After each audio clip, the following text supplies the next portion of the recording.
Olá, alunos da Escola Ferrandino Dognoni. Eu me chamo Liliane, eu sou nutricionista do Programa Nacional de Alimentação Escolar em São Bento do Sul, Santa Catarina. A cidade de São Bento fica a mais ou menos 180 quilômetros de Gaspar. Nós estamos no Planalto Norte do estado e eu conheço a professora Tamily porque nós fazemos o curso de pós-graduação juntas na Univale, em Itajaí. Ela faz o doutorado e eu faço mestrado. E em algumas disciplinas nós temos a oportunidade de conversar e conviver. Eu e a professora Tamily temos uma coisa em comum, que é o amor pelo nosso trabalho. Então eu sei que agora vocês não estão na escola, ela está em casa preparando os conteúdos, mas ela está se preocupando com o processo ensino-aprendizagem e ela quer que vocês tenham uma experiência bacana de ensino. Então ela me convidou para gravar esse vídeo e deixar essa mensagem para os alunos dela, que é o 8º ano A, B e C. Então eu vou falar um pouquinho sobre a minha experiência com o programa de alimentação escolar, que não é merenda escolar, né? Muitas pessoas chamam de merenda. O programa ele já tem mais de 60 anos desde que foi instituído no nosso país e ele passou por uma porção de melhorias e adaptações nesse período de 60 anos. Então hoje a gente segue algumas diretrizes para proporcionar para vocês, para os alunos, uma alimentação de qualidade. Não é qualquer alimentação para simplesmente matar a fome de vocês, mas é uma alimentação que possa realmente trazer benefícios, saúde e principalmente fazer com que vocês aprendam novos hábitos alimentares.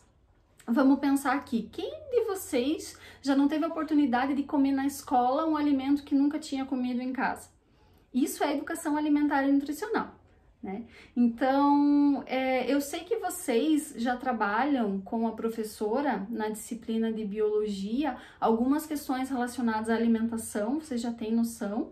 Eu sei que vocês já trabalharam com a pirâmide alimentar, né? A pirâmide alimentar é um guia alimentar americano. Ele foi adaptado para nossa realidade há uns anos atrás.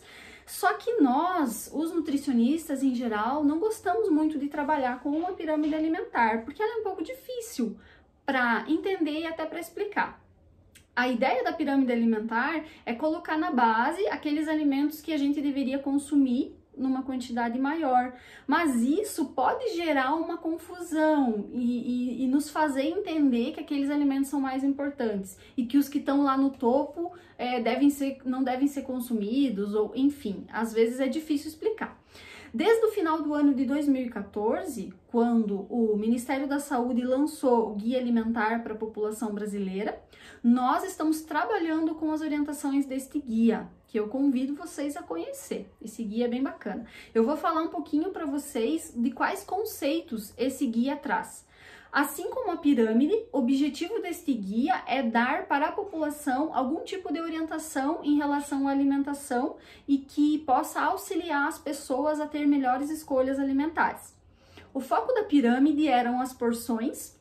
Então, quando a gente olha ali naquele esqueminha, a gente vê 5 a 6 porções disso por dia. Mas o que é uma porção? Quantas gramas é uma porção? Será que eu vou ter que pesar uma porção? Ou eu vou cortar a maçã na metade? Mas e se a maçã for grande? E se a maçã for pequena? Nesse sentido que a gente entende que a pirâmide ela não é tão interessante, não é tão fácil de se utilizar. Por isso que nós preferimos o guia alimentar. O guia alimentar surgiu trazendo conceitos diferentes e mais amplos em relação à alimentação. Por isso que ele é tão bacana e por isso que eu convido vocês a se apropriarem dessa informação. Ele traz o conceito de que a alimentação é mais do que nutrientes. Porque, veja, todo mundo sabe que a vitamina C é importante para o sistema imunológico e que está presente na laranja, nos cítricos. Então, eu vou comer a laranja para adquirir a vitamina C. Será que é isso mesmo? Ou eu vou comer laranja porque eu gosto de laranja, ou eu vou comer laranja porque eu tenho sede e vontade de comer um alimento mais azedinho. Por que a gente come uma laranja? Será que é só por causa da vitamina C? Não, né? Em geral, a gente come os alimentos porque a gente tem uma relação, porque a gente aprendeu a gostar, porque a nossa família consome, porque é uma questão cultural. É claro que Se de repente na minha família eu não tenho o hábito de consumir, vamos pensar, jiló, não significa que eu não deva consumir ou que eu não deva ir atrás e aprender a preparar esse alimento, né? Mas em geral as escolhas alimentares são baseadas nas nossas experiências e principalmente em relação à nossa cultura, à nossa família, né? Então é interessante, o guia traz esse ponto, que a alimentação é mais do que nutrientes. Outra coisa que ele traz é o conceito de que um nutriente isolado não é responsável pela nossa saúde, pela manutenção da nossa saúde, né? Talvez vocês já viram esse conceito de medicalização da alimentação. O guia é contra isso, né? Em geral, o nutricionista é contra essa ideia de medicalização, porque a alimentação, ela tem uma função social, porque a gente se reúne em torno de uma mesa, a gente se reúne para comemorar, normalmente com algum tipo de alimento. A alimentação não é somente um ato biológico, eu estou com fome e eu vou comer um alimento. Se fosse, talvez, de certa forma, seria mais fácil controlar questões de doenças associadas à nutrição, à alimentação. Por outro lado, talvez a gente não tivesse o prazer envolvido com a alimentação. Porque quem aqui nunca teve a experiência de chegar na casa de uma pessoa que você gosta muito, seja uma avó ou uma tia, e essa pessoa preparar um alimento, sabendo que você ia preparar um alimento que você gosta. Essa sensação, esse prazer de comer esse alimento é muito maior, vai muito além do que o próprio sabor do alimento. Vocês concordam com isso? Então o guia também traz, além de dizer que o alimento é mais do que nutriente, ele traz que não é um nutriente isolado que vai proporcionar saúde pra gente, mas sim a todo o contexto da nossa alimentação, que isso é bem bacana. Outro conceito que o guia traz, que é bastante revolucionário, é a questão da sustentabilidade. Então, uma alimentação saudável, ela precisa ser socialmente adequada, justa, e do ponto de vista de sustentabilidade também ela precisa cuidar. Olha só, quando nós compramos um produto no mercado e esse produto vem lá de longe, vamos pensar São Paulo. Quantos quilômetros esse alimento teve que percorrer? Quanto de combustível fóssil ele teve que consumir para chegar até nós aqui em São Bento ou em Gaspar? Quanto de recurso natural foi empregado para embalar esse alimento? Vamos pensar num exemplo, talvez uma bolacha, né?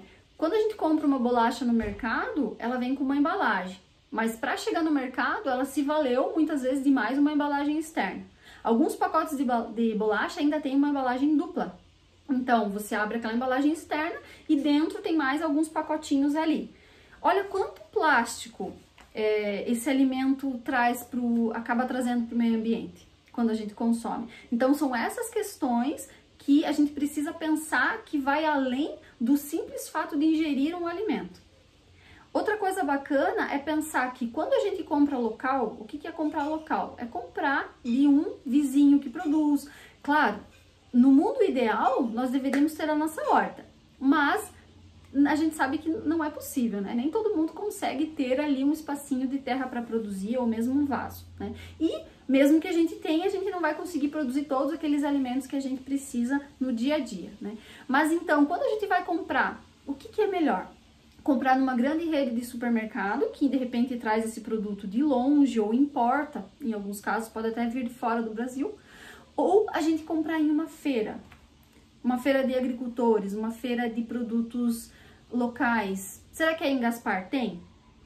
Será que aí no teu bairro tem uma feirinha dessas? Onde que tem uma feira mais próximo da sua casa? Você já pensou sobre isso? São muitas questões para serem analisadas, não é mesmo? É claro que o guia também fala de nutrição, e agora a gente vai entrar no ponto mais relacionado ao alimento em si. Em vez dele abordar as questões de nutrientes, como a pirâmide aborda, o guia vem com uma outra pegada. Ele traz 4 grandes grupos de alimentos, que seriam, primeiro, os minimamente processados ou in natura. Segundo, os alimentos processados. Terceiro, os alimentos ultraprocessados. E quarto, a categoria de óleos, açúcar e gordura. Então, a gente vai falar um pouquinho de cada uma dessas categorias. A categoria de alimentos in natura ou minimamente processados são aqueles alimentos que deveriam compor a nossa alimentação, assim, a maior parte da nossa alimentação. Então, nós podemos dizer que a nossa alimentação deveria ser baseada nesse grupo, alimentos in natura ou minimamente processados. E o que seriam esses alimentos? Vamos pensar. In natura é fácil, é aquilo que a gente colhe na horta ou que a gente compra fresquinho no mercado, na feira. Então, alface, o tomate, todas as verduras e frutas são in natura. Minimamente processado, a gente enquadra aqui o feijão, o arroz, o leite, apesar de que o leite, se a gente compra o leite da caixinha, ele já tem mais ingredientes. Quase que daria para considerar ele como um alimento processado, mas ele ainda entra na categoria de minimamente processado. Porque se nós analisarmos um leite, mesmo que seja de caixinha, ele tem ali alguns compostos de sódio, que são conservantes à base de sódio, para manter aquele leite, fazer ele durar por mais tempo. Então, ele ainda entra no minimamente processado. O feijão e o arroz entram aqui também, porque quando a gente colhe, a gente acaba fazendo alguns processos ali para limpar e tal, então ele entra no minimamente processado. Mas aqui cabe uma reflexão. O arroz, por exemplo, é um alimento que a indústria beneficia ele de uma forma a retirar alguns nutrientes, porque a gente normalmente quer comer o arroz branco, né? O arroz de uma forma mais natural seria o arroz integral, só que aí ele tem uma coloração um pouco diferente, ele tem um sabor um pouco diferente e ele demora muito mais para cozinhar. Então, em nome da praticidade, muitas vezes nós optamos por perder alguns nutrientes. A gente come o arroz branco, sendo que o arroz integral seria mais rico nutricionalmente. Mas aí, até que ponto justificaria, de repente, essa substituição? Eu não gosto de comer o arroz integral, eu acho que eu não vou conseguir preparar, em vez de cozinhar, vou demorar um tempão cozinhando esse arroz, eu prefiro então fazer o miojo, que seria uma escolha pior. Então fica uma análise. O que eu quero dizer com isso? Eu quero dizer que muitas vezes a indústria, ela retira os nutrientes dos alimentos e a gente nem percebe, e aí ela cria alimentos enriquecidos. Por exemplo, uma bolacha contém vitamina A, zinco e selênio, né? Porém, talvez se o trigo fosse usado de uma forma mais integral, esses nutrientes já estariam ali. Vocês percebem? Às vezes a indústria retira o alimento, ela beneficia esse alimento, retirando os nutrientes e depois ela adiciona para dizer que você está comprando um produto muito bom, que aquilo vai ser muito bom para a tua saúde, que você precisa comprar aquele produto. Ou que os alimentos naturais, assim, não teriam aqueles nutrientes, que é uma mentira. Então, voltando para o conceito de alimento in natura e minimamente processado. É tudo aquilo que está praticamente pronto para o consumo, que você não precisa de muitos processos. Claro, você vai cozinhar o feijão para poder consumir, né? Mas do jeito que você compra ele, você mesmo em casa consegue preparar. Ok, essa classe ok. Vamos para a segunda classe, alimentos processados. Aqui já dá a impressão de que não é uma coisa tão boa, mas vamos analisar. O alimento processado é aquele alimento que que tem mais de 1, de 2, mais de 4 ingredientes, a gente pode dizer. Então, aqui entraria o pão, o queijo, as compotas de frutas, as conservas de vegetais. Por quê? Porque na compota e na conserva, a gente adiciona o que para conservar? A compota a gente adiciona açúcar, que é aquela calda onde a gente cozinha todas as frutas com açúcar e depois coloca num vidro bem fechadinho. E dá para comer o ano inteiro, né?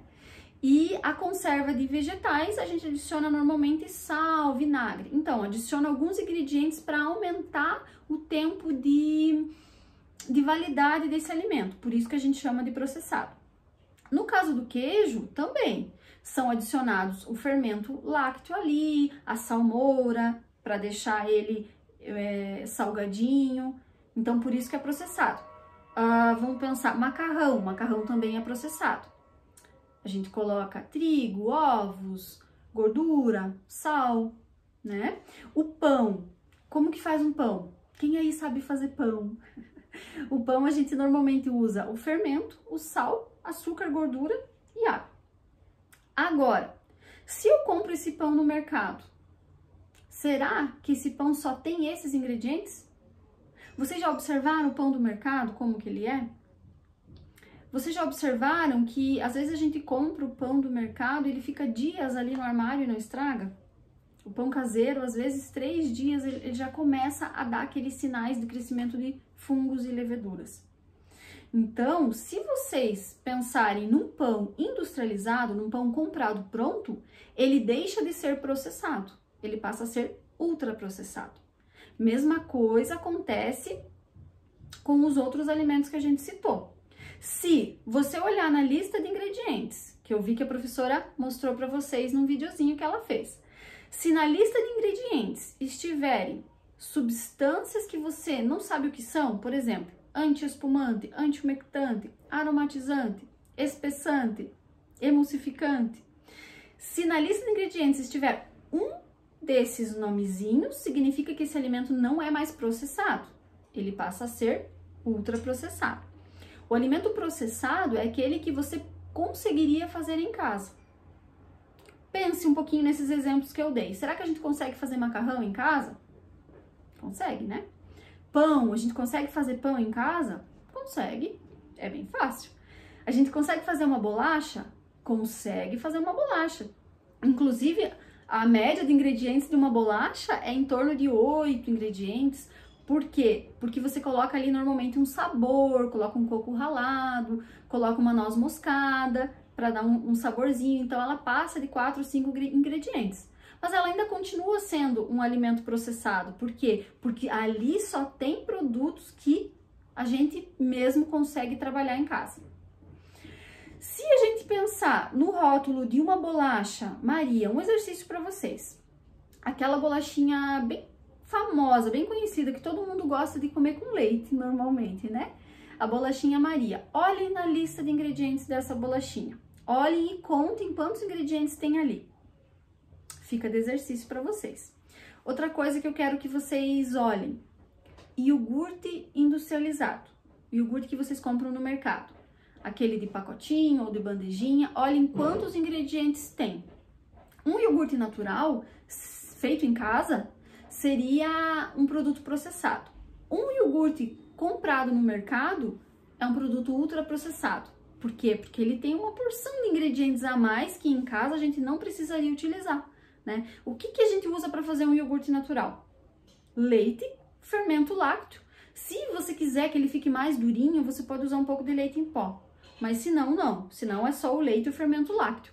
Você mistura o fermento lácteo no leite morno, deixa paradinho, coberto com um paninho. Aí na região de vocês é mais quente, então é bem tranquilo. Aqui na minha região, o que eu faço? Eu coloco dentro do forno, com o forno desligado, mas coloco lá dentro para gerar um certo isolamento, porque essas bactérias, que são o fermento lácteo, na verdade, elas precisam de uma temperatura ali de mais ou menos 40 graus para crescer.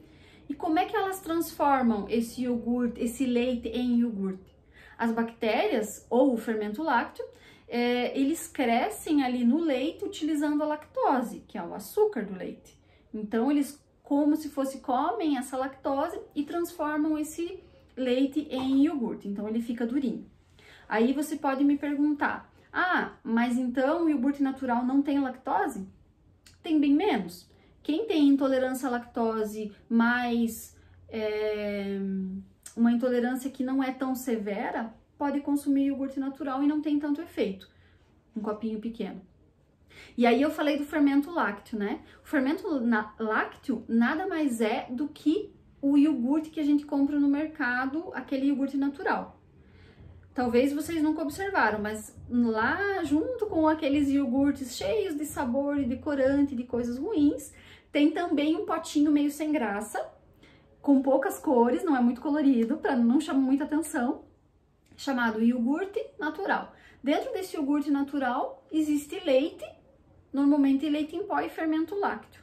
E é essa misturinha que ou você pode comprar e comer direto daquele potinho, ou você pode usar esse potinho para preparar o iogurte natural. Vai usar um potinho para 1 litro de leite. Então, legal, falamos aí da classe de alimentos processados. Agora nós vamos falar dos alimentos ultraprocessados. Os alimentos ultraprocessados são aqueles que você de jeito nenhum vai conseguir fazer em casa. Por exemplo, a margarina. A margarina é uma gordura vegetal que passou por um processo de hidrogenação ou de interesterificação, é um processo na indústria, a gente não consegue fazer em casa, transformando ela naquele produto cremoso, tem uma cremosidade boa, né? Mas, para deixar esse sabor gostoso, então são colocados ali outros aditivos, aromatizantes, conservantes também, para que ela seja atrativa para o nosso paladar. Mas ela é um produto ultraprocessado. O que mais que a gente pode pensar em produto ultraprocessado? Lembre, ultraprocessado é aquilo que você não consegue fazer em casa. Salgadinho. A gente não consegue fazer um salgadinho de milho igual aqueles dos pacotinhos que faz creque-creque. O que mais que a gente tem? Refrigerante, suco artificial, aquele suco do pacote. No suco do pacote, basicamente tem açúcar ali dentro, porque fruta, não cabe uma fruta dentro de um pacotinho daqueles, né? Então, é totalmente, não posso dizer totalmente artificial, porque pela legislação precisa ter pelo menos 5% de fruta. Então, assim, existe um percentual de fruta ali dentro, desidratado, mas isso não chegaria nem a dar o sabor que a gente sente quando toma um suco. Então, o suco é com certeza um produto ultraprocessado. E aí a gente nem gosta de chamar de alimento, a gente chama direto de produto ultraprocessado, porque não é comida. A gente gosta de pensar em comida como o ingrediente. Tem uma frase legal que é assim: comida de verdade não tem ingrediente, comida de verdade é o ingrediente, né? Então é uma frase bacana. Aí a quarta classificação que o guia traz para nós é o grupo dos óleos, gorduras e açúcar. Óleo e gordura é parecido em termos de nutrição. O óleo é aquele que fica líquido e a gordura ela fica mais durinha. Por exemplo, a manteiga, a banha são gorduras. E o óleo de soja, óleo de girassol, daí são óleos porque eles são finos, né? Por que que eles estão em uma categoria separada? Óleo, açúcar e gordura. Porque por essa orientação do novo guia alimentar, eles são considerados temperos. E tempero a gente coloca para preparar o alimento, não é a base do alimento. Se a gente pensar num produto ultraprocessado, a gordura e o açúcar são a base deles, né? Mas se a gente pensar naquele produto naquele alimento que a gente prepara em casa, a gordura e o açúcar serão apenas temperos. E porque não tem necessidade de você preparar um alimento sem gordura ou sem açúcar ou sem sal. Não, a gente precisa deles para agregar sabor, para trazer um ar de diversificação, para não ser monótono, porque ninguém merece comer a mesma comida todo dia ou comer uma comida sem graça. Então a gente vai usar sim a gordura, o açúcar, mas em pequenas quantidades, só para dar um toquezinho nesse nosso alimento, né? É importante lembrar que a gordura, por muito tempo, ela foi considerada uma vilã, mas ela não é vilã. Nós precisamos de gordura em diversas reações metabólicas no nosso organismo. Então a gordura ela é importante, ela confere proteção, ela faz parte, ela interfere diretamente na absorção de alguns nutrientes, na síntese de alguns hormônios, então a gente precisa da gordura. Porém, a questão é, que tipo de gordura eu estou escolhendo? Qual que é a variação que eu faço? O ideal seria que nós conseguíssemos usar azeite de oliva, por exemplo, para temperar a salada, para preparar alguns alimentos, a banha ou a gordura de coco para preparar também alguns alimentos, diversificar os tipos de gordura. Em relação ao óleo de soja, eu particularmente não gosto do óleo de soja. Eu acho que a soja ela é uma semente transgênica, é utilizada uma quantidade absurda de agrotóxico na produção. Então, eu sempre penso na opção para substituir a soja, o girassol, o óleo de girassol. Apesar de que no mercado a gente também compra o óleo de girassol refinado. O ideal seria que a gente comprasse ele prensado a frio, mas aí teria que ir numa casa de produtos naturais, porque no mercado normalmente não tem, né? Mas se você conseguir pensar, substituir o óleo de soja pelo óleo de girassol e variar os outros óleos na hora de preparar os alimentos, fica bem bacana. Outro ponto que eu quero trazer para vocês. Quem de vocês sabe cozinhar algum alimento? Que ajuda em casa a preparar o almoço ou preparar o jantar? Gente, preparar o alimento é algo que te traz autonomia, que te traz uma certa liberdade. Tem uma frase que eu gosto, que é da Mabel Avelar. Ela diz o seguinte: só tem poder de decidir o que quer comer quem sabe cozinhar. E nesses tempos aí de quarentena, a gente tem sentido isso na pele. Quem estava acostumado, de repente, a buscar marmita ou a comer fora, sentiu aí, teve alguns dias que não conseguiu fazer isso, teve que preparar o seu próprio alimento em casa, né? Então, de certa forma, esse momento tem sido, assim, de grande aprendizado para todos nós, em vários aspectos, e eu acho que no aspecto da alimentação também. Tem uma outra frase que eu gosto bastante, que é: cozinhar não é voltar ao passado, mas pensar no presente e cuidar do futuro. E aqui fica a reflexão para vocês, para a gente finalizar. Pensar no presente e cuidar do futuro. Quero que vocês reflitam sobre isso, tá bom? E quero deixar um desafio para vocês, se a professora também concordar, de que vocês façam um relatório, como se fosse um diário alimentar. Então, vocês vão anotar num papel tudo que vocês consumirem por um dia. Por exemplo, café da manhã: pão, café com leite, pão com manteiga, café com leite. Almoço: feijão, arroz, salada. E aí, do lado de cada alimento, vocês anotam se ele é processado, in natura ou minimamente processado, ou ultraprocessado, considerando essas três classes. Óleos e gorduras a gente sabe que vai ser usado para temperar. Então, vocês anotam a lista de alimentos que vocês consomem e anotam de qual categoria ele é. Isso é um bom exercício para a gente pensar um pouquinho mais sobre essa divisão do guia alimentar.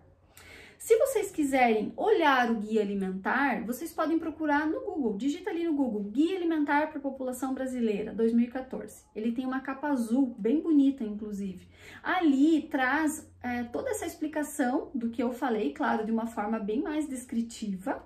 É lindo de ler esse guia, eu particularmente gosto bastante dele. Então, espero que vocês tenham gostado desse vídeo e espero que possa ter contribuído um pouquinho para esse momento aí de quarentena e contribuído com o aprendizado de vocês sobre nutrição. Até mais!